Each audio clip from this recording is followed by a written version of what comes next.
A ver, pensemos en eso por un segundo. Si Argentina fuera, no sé, un aparato súper complejo como el último celular o una consola de videojuegos, sí o sí necesitaría un manual de instrucciones para que todo funcione bien, ¿no? Bueno, ese manual existe. Y es nuestra Constitución Nacional. Es como el plano maestro que nos dice exactamente cómo está armado el país y cuáles son las reglas del juego. Así que vamos a abrir este manual y a ver qué nos cuenta.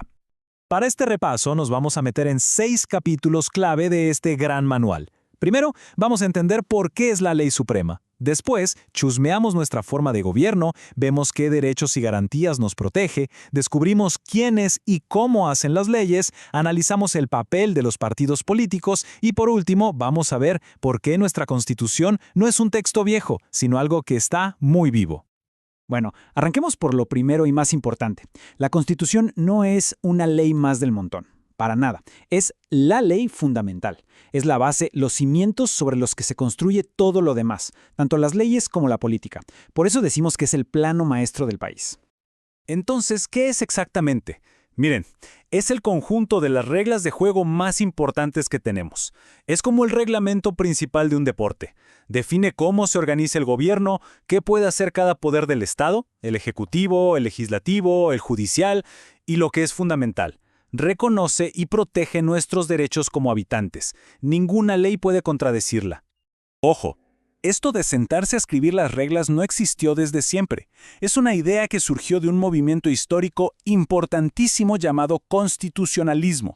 ¿Y cuál era el objetivo? Muy simple pero muy poderoso. Ponerle un freno al poder de los que gobiernan. La idea era que quedara bien claro, por escrito, qué podía y qué no podía hacer el Estado. Todo para proteger las libertades de la gente. Y claro, esto tiene toda una historia detrás. La idea empezó a gestarse en Europa hace siglos, explotó con la Revolución Francesa y su famosa Declaración de los Derechos del Hombre, y todo ese camino de ideas sobre libertad y organización nos trae hasta 1853, el año en que Argentina, después de muchas idas y vueltas, finalmente aprueba su propia Constitución Nacional. Pasemos al segundo capítulo. Si la Constitución es el plano maestro, esta parte nos describe cómo es el diseño del edificio, o sea, cómo está organizada políticamente la Argentina. El artículo primero de la Constitución es súper claro, y nos dice que nuestro gobierno tiene 3 características clave. Primero, es representativa. Significa que no gobernamos todos directamente, sino que elegimos a representantes para que tomen las decisiones por nosotros. Segundo, es republicana. La idea de que el gobierno es una cosa de todos y no de un rey. O sea, hay división de poderes y los funcionarios tienen responsabilidades. Y tercero, es federal. El poder no está concentrado en un solo lugar, sino que se reparte entre la nación y las provincias, que tienen su propia autonomía. Y esta frase del artículo 22 lo deja clarísimo. Es fundamental entender esto. El poder, en última instancia, es del pueblo, pero la forma en que lo ejercemos en el día a día es a través de la gente que votamos para que nos represente en el Congreso, en la presidencia, etc. Llegamos a una de las partes más emocionantes del manual, las promesas, lo que la Constitución nos asegura a cada persona que habita este suelo. Porque no se trata solo de cómo se organiza el poder, sino de cómo ese poder nos protege. Y acá, atención, hay que entender una diferencia que es clave. Una cosa son los derechos y otra las garantías. Un derecho es algo que tenemos, una facultad como la libertad de decir lo que pensamos. Pero, ¿y si alguien no nos deja? Ahí es donde aparecen las garantías. La garantía es la herramienta, el mecanismo de defensa para proteger ese derecho, cómo poder ir ante un juez. De nada sirve tener un derecho si no hay una forma de hacerlo valer. El artículo 18 es como un escudo protector para cada persona. Establece garantías que son la base de nuestra seguridad. Por ejemplo, nadie puede ser castigado si antes no hubo un juicio justo. Nadie, pero nadie, puede ser obligado a acusarse a sí mismo.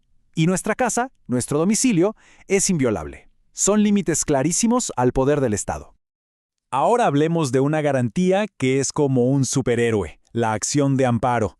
Imaginen que cualquier derecho que no sea la libertad para moverse está siendo atacado o amenazado. Bueno, el amparo es esa herramienta súper rápida y efectiva para pedirle a un juez que ponga las cosas en su lugar. Y para el derecho más básico, que es la libertad física, la de poder movernos, existe una herramienta con nombre y apellido. El habeas corpus. Significa que tengas tu cuerpo. Se usa si alguien es detenido de forma ilegal o si las condiciones de su detención son un desastre. Es la garantía fundamental para que nadie nos prive de nuestra libertad porque sí. Y en esta época, con Internet y redes sociales, esta garantía es cada vez más importante. El habeas data protege nuestros datos personales. Nos da el derecho a saber qué información tienen sobre nosotros en bases de datos, ya sean públicas o privadas, a preguntarles para qué la usan y, lo más importante, a exigir que la corrijan o la borren si es incorrecta o falsa.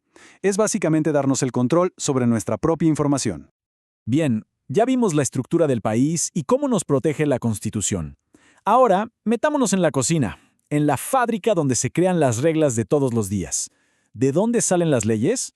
Esta fábrica es el Congreso de la Nación y está dividida en dos sectores, o dos cámaras. Por un lado, la Cámara de Diputados, que representa directamente al pueblo de la nación. Por otro, la Cámara de Senadores, que representa a cada una de las provincias y a la ciudad de Buenos Aires. Como ven, tienen distintos requisitos y sus mandatos duran diferente, porque sus roles son distintos pero se complementan.